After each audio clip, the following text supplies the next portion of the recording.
ராமதாஸ் அன்புமணி ராமதாஸ் பிரச்சினைக்கு பின்னால் பாஜக இல்லை என்றும் திமுகவை வீழ்த்துவதற்கு அனைத்து கட்சிகளும் ஒன்றிணைய வேண்டும் என்றும் பாஜக மாநில தலைவர் நயினார் நாகேந்திரன் தெரிவித்துள்ளார். நெல்லையப்பர் வெள்ளித்தேர் திருப்பணிக்காக 1 கிலோ வெள்ளியை பாஜக மாநில தலைவர் நயினார் நாகேந்திரன் கோவில் அறங்காவலர் குழு தலைவர் செல்லையாவிடம் ஒப்படைத்தார். பின்னர் செய்தியாளர்களிடம் பேசிய நயினார் நாகேந்திரன், ராமதாஸ் அன்புமணி ராமதாஸ் இருவரும் ஒன்று சேர வேண்டும், பாஜகவில் கூட்டணியில் அவர்கள் தொடர வேண்டும் என கேட்டுக் கொண்டார். திமுகவை வீழ்த்துவதற்கு அனைத்து கட்சிகளும் பாகுபாடு இன்றி ஒன்றிணைய வேண்டும் என வலியுறுத்தினார். பாஜக அதிமுக கூட்டணி உடைந்துவிடும் என்பது திருமாவளவனின் எண்ணம் என தெரிவித்த நயினார் நாகேந்திரன், திமுக கூட்டணியில் இருந்து திருமாவளவன் வெளியேற வேண்டும் என்பது தனது விருப்பம் என்றார்.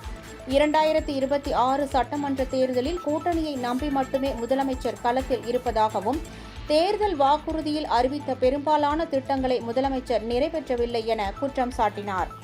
திரு அன்புமணி ராமதாஸ் அவர்களாக இருந்தாலும், மதிப்புக்குரிய ராமதாஸ் அவர்களாக இருந்தாலும், மற்றபடி ஏனைய கட்சிகளாக இருந்தால் எல்லா கட்சிகளுமே ஒன்றாக இருந்து திராவிட முன்னேற்ற கழக அரசுக்கு எதிராக குரல் கொடுக்க வேண்டும் என்பதுதான் என்னுடைய நோக்கம். அன்புமணி ராமதாஸ் பின்னாடி பாஜகவும், ராமதாஸ் பின்னாடி திமுகவும் இருக்கிறதா காரணம்னே சொல்லுவோம். அப்படிலாம் ஒன்றும் சொல்ல முடியாது.